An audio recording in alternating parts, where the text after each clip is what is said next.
네.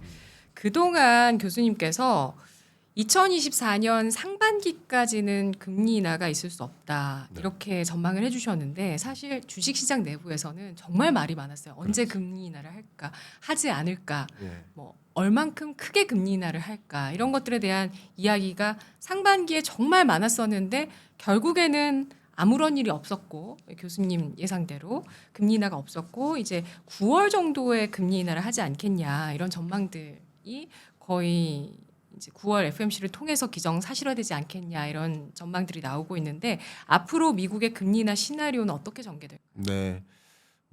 제가 그렇게 그동안 전망했었던 거를 좀 기억해 주셔서 감사하고요.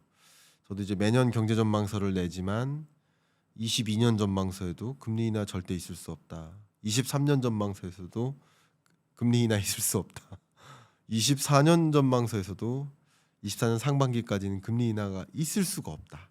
24년 하반기 끝자락에나 한두 차례 금리 인하 있을 것이다라고 명확하게 글로 쓰여져 있습니다. 근데 그것은 그냥 통화 정책의 메커니즘이에요. 물가 안정을 위해서 금리 인상했단 말이에요. 네. 근데 물가 안정 목표를 이루지 못했는데 금리 인하한다? 상식에 부합하지 않는 거죠. 결국 금리 인하 시점은 목표했던 물가 상승률에 부합하는 지점에 그 지점 이후에나 물가 확실히 잡혔네라는 것을 확인하고 나서야 금리 인하를 할 수 있다라고 보고 있기 때문에 결국 금리 인하 시점에 대한 전망은 물가 상승률 전망에 기초하는 거죠. 그래서 뭐 결과적으로 말씀하신 대로 제 생각대로 부합하게 금리 결정이 이루어졌던 거라고 볼 수 있겠고 24년, 25년, 26년까지 길게 롱텀하게 금리를 천천히 인하해 나가겠다라고 의견을 드리고 작년에 경제 전망하실 때 물가 얘기를 끈적끈적한 물가라면서 많이 얘기해 주셨잖아요. 그럼 맞아요. 물가는 어느 정도 잡힌 건가요? 자, 너무 좋은 질문 주셨습니다. 그러니까 물가는 잡히지 않아요. 물가 상승률이 잡히는 거죠.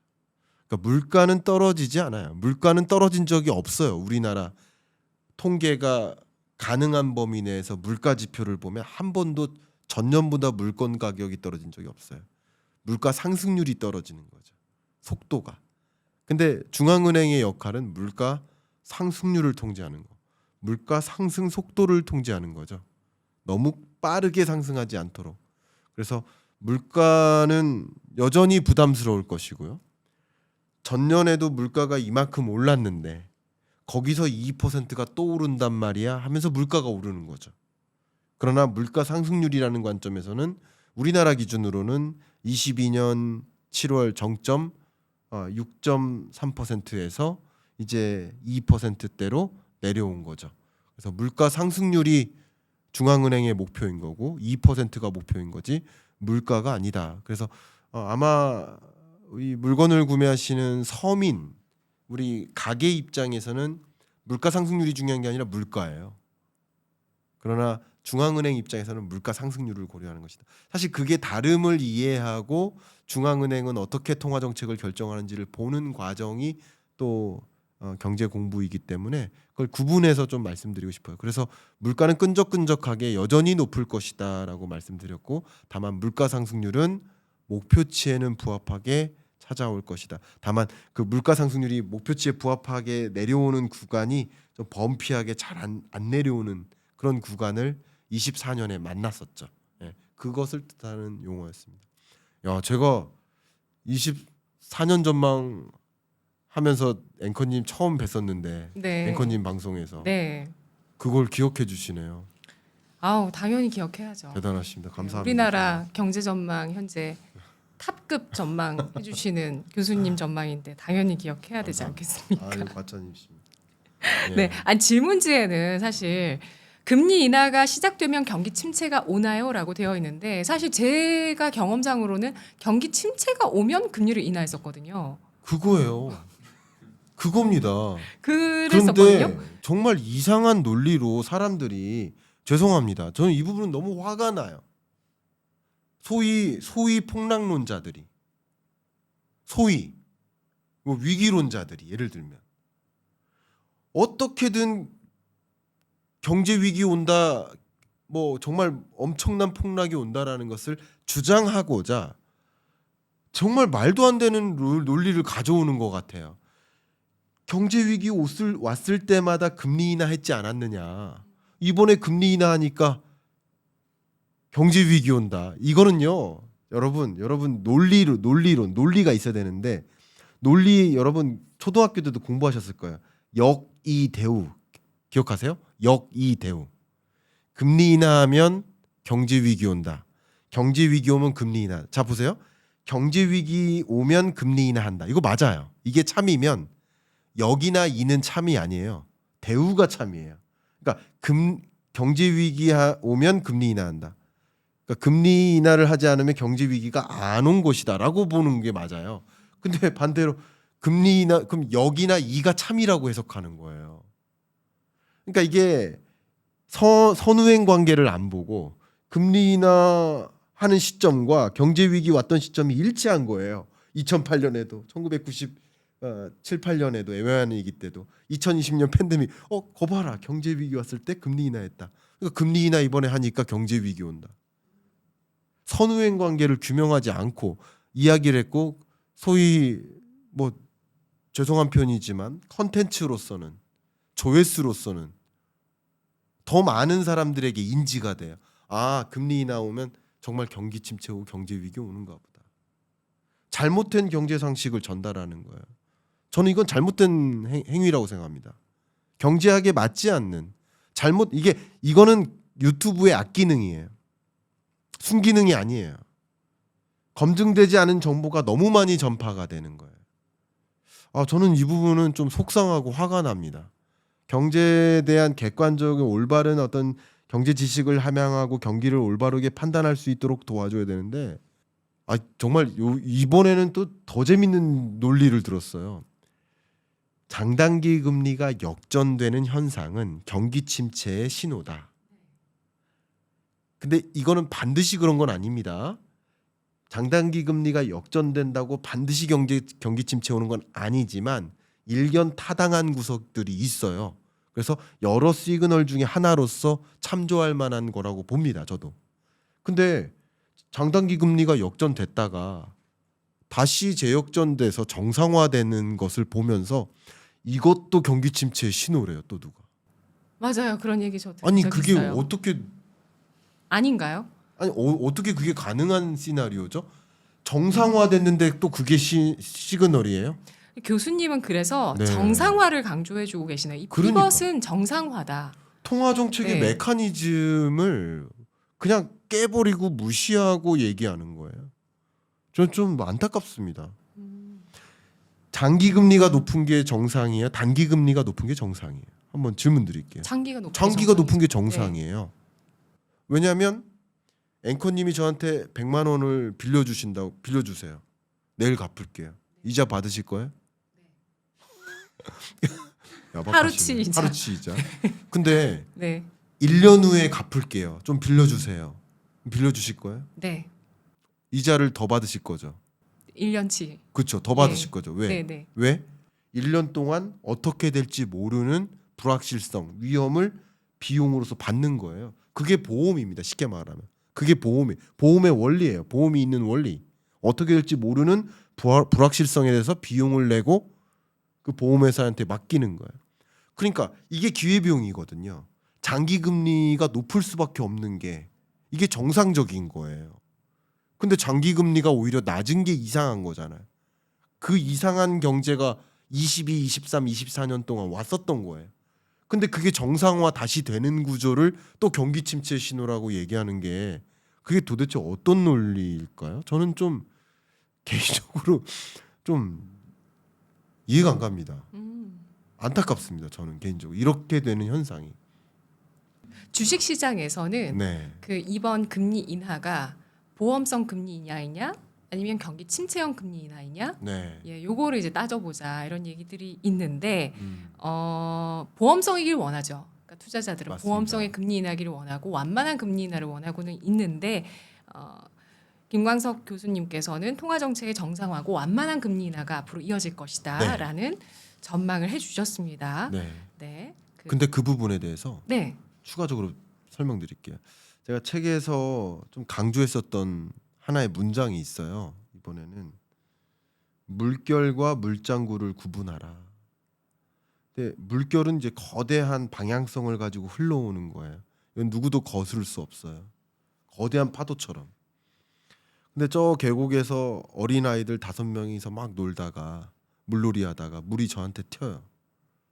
근데 그 물장구를 물결이라고 이해하면 놀라겠죠. 과잉 공포죠. 시장이 그런 현상인 거예요. 경기 침체가 아닌 연착륙으로 가는 현상, 통화정책 정상화로 가는 현상, 이건 물결이에요. 그렇게 가는 흐름입니다. 현재로서는. 근데 물장구 하나 튀면 그게 마치 엄청난 파도가 몰려오는 것처럼 잘못 이해하는 거예요. 가장 대표적인 날이 8월 5일 블랙 먼데이. 바로 그겁니다. 그러니까 고용을 보여주는 실업률이 4.1에서 4.3% 올랐다고 야 이거 경기 침체 과도하게 오는 거 아니야? 하드랜딩 오는 거 아니야? 샴도 그렇게 얘기했어. 그러면서 시장에서 떠나는 현상. 바로 그런 거죠. 물장구를 가지고 놀란 거예요. 물결인 줄 알고. 근데 물결과 물장구는 다르고 여러분들이 사실 경제 전망을 이렇게 들여다봐야 되는 이유는 물결을 먼저 파악하고 있다면 이게 물장구가 튀어도 놀랄 일이 없다라는 것이죠. 근데 그 구분하지 못하니까 시장에서 변동성이 심한 겁니다. 그래서 피벗의 시대에는 변동성이 심하게 전개될 수밖에 없다라고 생각합니다. 네. 세계 경제를 보면 좀 지지부진하고요. 그래도 또 일본 쪽에서는 어느 정도 또 물가나 이런 것들이 좀 회복력을 보여주게 되면서 그쪽은 또 다른 쪽으로 통화 정책을 전환하는 금리를 인상하는 시기로 가는 이런 흐름이 나타나고 있는데요. 중국은 워낙 좀 디플레이션이 좀 우려된다 이런 얘기가 나오고 있고 그 와중에 미국 경제만 이렇게 양호한데 이건 네. 어떻게 봐야 되는 걸까요? 네, 미국 경제만 양호하다 이런 것을 소위 미국 예외주의, exceptionalism, US exceptionalism이라고 표현을 하는데요. 미국 경제만 양호한 그 배경 중에 하나가 어쨌든 24년 상반기까지 중국은 금리 인하만 했어요.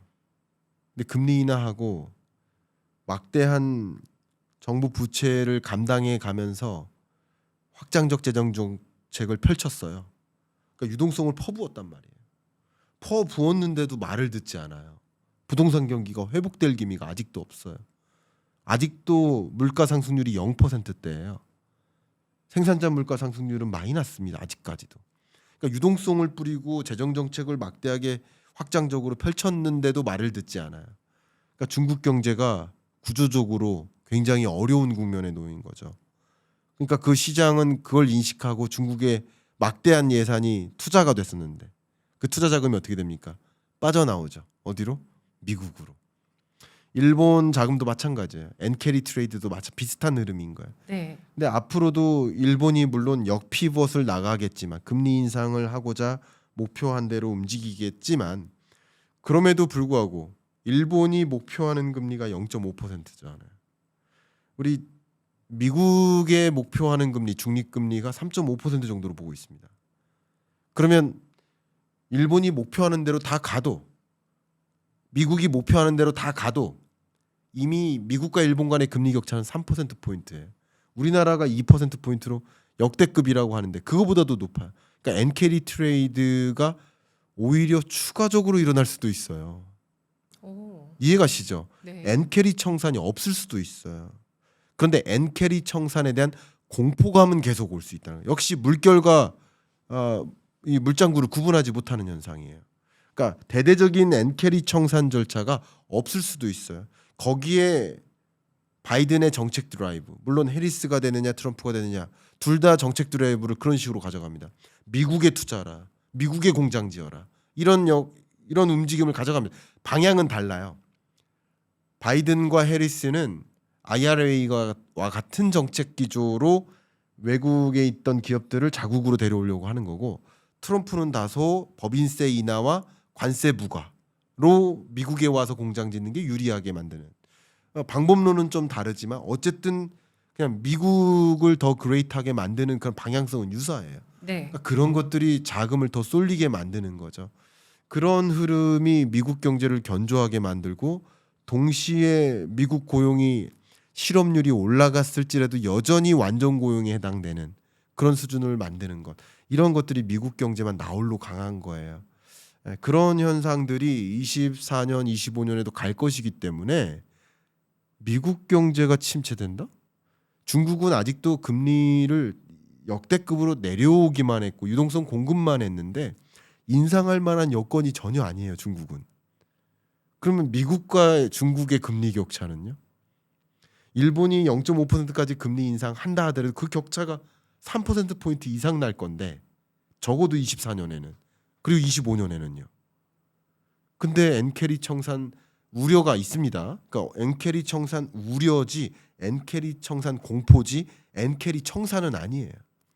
근데 그것 때문에 흔들릴 수는 있겠다. 그래서 자본시장의 변동성은 피벗의 시대에 그냥 나타날 수 있겠다. 그런 현상은 이 시장에서 금융시장에서 그 물장과 물결을 구분하지 못하고 나타나는 현상이다. 예를 들면요. 22, 23, 24년 상반기까지는 금리 인상기 때 금리 인상할 거라고 봤고 금리 인하 어렵다라고 봤다고 했잖아요. 이거는 물결이에요. 그렇게 갈 거예요. 근데 그 물결을 무시하고 금리 인하 할 거야. 곧 금리 인하 할 거야. 금리 인상 끝났어. 금리 인상 끝났다는 기대감. 금리 인하 할 거라는 기대감. 그 기대감을 가졌다가 김칫국 마시고 아니네 실망하고. 기대 실망, 기대 실망. 이게 22년부터 24년 장세예요. 그리고 24년 하반기부터 25년, 26년까지는 피벗하는 과정에서 엔캐리 청산 공포 오는 거 아니야? 이런 거. 네. 중국이 대대적으로 미국 국채 보유 규모를 축소해 나가는 그런 현상이 또 나타나는 거 아니야? 이런 공포. 미국 생각하지 못할 만큼의 경기 침체 오는 거 아니야? 이런 공포. 이런 공포감에 흔들리는 거야. 22년부터 24년 동안 금리 인상기 때 긴축의 시대 때의 공포감하고 기대와 실망, 실망감하고 24년 중반부터 26년까지의 흐름은 다른 측면에서의 공포감이 또 시장의 변동성을 가져다 주는 기조가 또 바뀌는 거죠. 그게 피벗의 시대입니다. 네.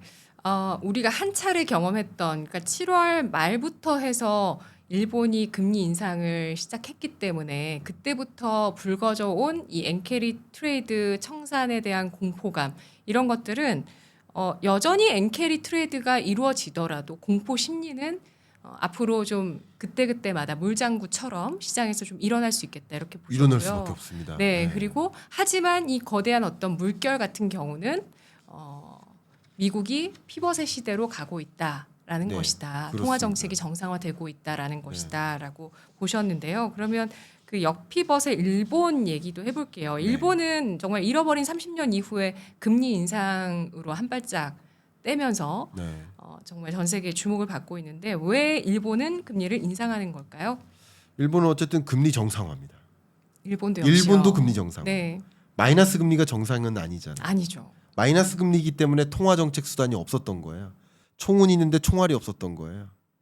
악당이 왔는데 방어할 수가 없었어요. 총알이 없어서. 코로나19라는 악당이 왔어요. 금리 인하를 못한 유일한 나라 중에 하나입니다. 일본이요. 마이너스 금리를 도입하고 있어요. 그러니까 중앙은행으로서는 마이너스 금리 최악의 상황이죠.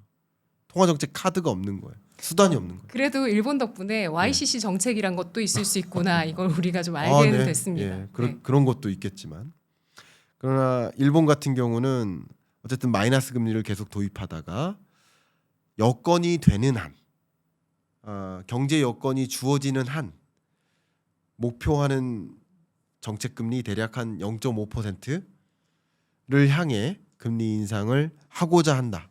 여건이 되는 한. 근데 그게 정치적인 목적도 있겠고 또 중앙은행 총재의 의지도 있겠고 경제 여건상에서 지금 물가 상승률 같은 거나 아니면 경제 성장률이나 이런 흐름을 봤을 때 그래도 금리 정상화 할 수 있을 때 해야 된다라는 의지를 좀 표명해 나가고 있는 모습이라고 생각합니다. 네. 일본 경제는 차질 없이 금리 인상을 진행할 수 있는 경제 상황인가요? 그런 면에서 차질 없이 금리 인상을 단행하기는 쉽지 않아 보입니다. 왜냐하면 잃어버린 30년을 겪었어요. 잃어버린 30년은 제로 성장했다는 거예요. 성장률이 0, 0에서 0.5 요 정도 제로 성장했었고 물가 상승률도 마이너스 디플레이션을 경험했어요. 근데 22년, 23년 나름 글로벌 인플레이션 덕분에라는 표현을 써요. 물가 상승률이 0이었는데 예를 들면 4%포인트의 상승 압력이 작용됐어요. 그래서 4%대의 물가 상승률을 잠깐 봤어요. 일본이. 그걸 보면서 뭐라고 생각했을까? 초인플레이션 왔어. 걱정이야. 그러니까 우리 물가 잡기 위해서 금리 인상해야 돼. 아니에요. 땡큐. 드디어 디플레이션에서 벗어나는구나. 그러니까 금리를 작동시키지 않았어요. 계속 마이너스 금리를 도입했죠. 물가는 정상화됐으니 우리는 나름 경기 부양시켜보자. 계속 마이너스 금리를 유지하자라는 거였는데 지금 금리 상황을 판단할 때 물가를 봐야 되는 것이 물가 상승률이 다시 이제 디스인플레이션 현상이 나타났어요. 근데 금리를 인상했다가는 다시 잃어버린 30년 오는 거 아닌가? 나름 경기도 좀 회복됐는데 금리 인상했다가 다시 경기가 꼬꾸라지는 거 아닌가? 기업들이 나름 투자 심리가 생겨나고 있는데 금리 인상했다가 또 신규 투자 의지가 꺾이는 게 아닌가? 이런 걱정들이 있기 때문에 금리 인상의 여정이 뭐 이렇게 순탄하기만 하다라고 볼 수는 없습니다. 그래서 0.5% 혹은 0.6% 수준의 목표 금리는 가지고 있지만 그걸 차질 없이 인상해 나갈 거라고 확신하기는 어렵습니다. 그런 것들이 또 엔캐리 청산의 공포감만 있을 뿐 청산 절차가 이루어지지 않을 수도 있겠다라는 근거가 됩니다. 네.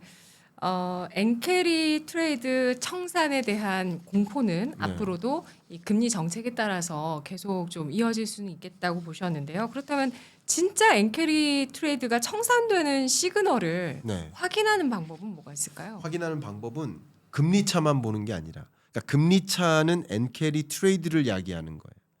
근데 나갔던 돈이 회수되는 과정. 그러니까 엔캐리 트레이드 청산이 미국 돈이 일본으로 간다는 뜻이 아니거든요. 일본 돈이 나갔다가 다시 돌아온다는 뜻이잖아요. 그래서 리와인딩, 언와인딩 이런 표현을 쓰는데 되갚는 거죠. 근데 이 엔캐리 청산 절차는 금리 차 땜에도 있지만 한 가지는 또 환율입니다.